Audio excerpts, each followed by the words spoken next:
মই ভাৰতীয় জনতা পাৰ্টিৰ ষ্টেট প্ৰেচিডেণ্ট আমাৰ দিলীপ শইকীয়া ডাঙৰে ধন্যবাদ জ্ঞাপন কৰিছোঁ আৰু আমাৰ মাননীয় চিফ মিনিষ্টাৰ হেমন্ত বিশ্ব শৰ্মা ডাঙৰীয়াকো মই ধন্যবাদ দিছোঁ আৰু আমাৰ আজি অশোক সিংহল ডাঙৰীয়াও তেখেতেও আছে তেখেতক মই ধন্যবাদ জ্ঞাপন কৰিছোঁ। আজি খুব ভাল লাগিছে নমিনেশ্যন ফাইল কৰাৰ পিছত আৰু আমি ভাৰতীয় জনতা পাৰ্টি হিচাপত প্ৰথমত 100% জিকি যাম। তাতে প্ৰচাৰ আছে আৰু প্ৰকাশ বসুমতাৰী আছে, কেনেকুৱা আপুনি আশা কৰিছে? আমি কোনো দলক বিৰোধিতা নকৰে, আমি ফ্ৰেণ্ডশ্বিপ হিচাপত আমি আগবাঢ়ি যাম।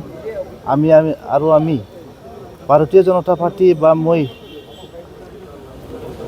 নিজে বড়ো কেণ্ডিডেট হৈ পেলাই বড়ো জাতিৰ কাৰণে আগবাঢ়ি যাম আৰু কাউকে আমি শত্ৰু বুলি নাভাবোঁ। দিলীপ শইকীয়া ডাঙৰীয়াই কৈছিল যে বড়োপা যে বাৰ্থ প্লেচ তাতে কেণ্ডিডেট নিদিম বুলি, কিন্তু লাষ্ট মুহূৰ্তত আকৌ দিয়া হৈছে আপুনি কি হিচাপত? এইটো এটা ঐতিহাসিক এটা থাকি গ'ল। যি নহওক সন্মানীয় আমাৰ দিলীপ শইকীয়া ডাঙৰীয়া বড়োভাগ ইজ্জত ৰাখি পেলাই এইটো কথাটো কৈছিলে, কিন্তু লাষ্টত তেখেতেও বাতি বড়ো জাতিৰ যিটো বিজেপি কাম কৰিবৰ কাৰণে আগবাঢ়িছে তেখেতেও এটা চিন্তা কৰি আৰু চেমচাৰো এটা চিন্তা কৰি পেলাই আমি বড়োভাগ নাম লৈ পেলাই উন্নতি আৰু ডেভেলপমেণ্ট আৰু এটা ঐতিহাসিক হিষ্টৰীটো আমি প্ৰথমৰ পৰা আগবাঢ়ি যাম বুলি কৈ পেলাই ভাৰতীয় জনতা পাৰ্টি আকৌ ইয়াত টিকেট প্ৰদান কৰিছে। থেংক ইউ, ধন্যবাদ।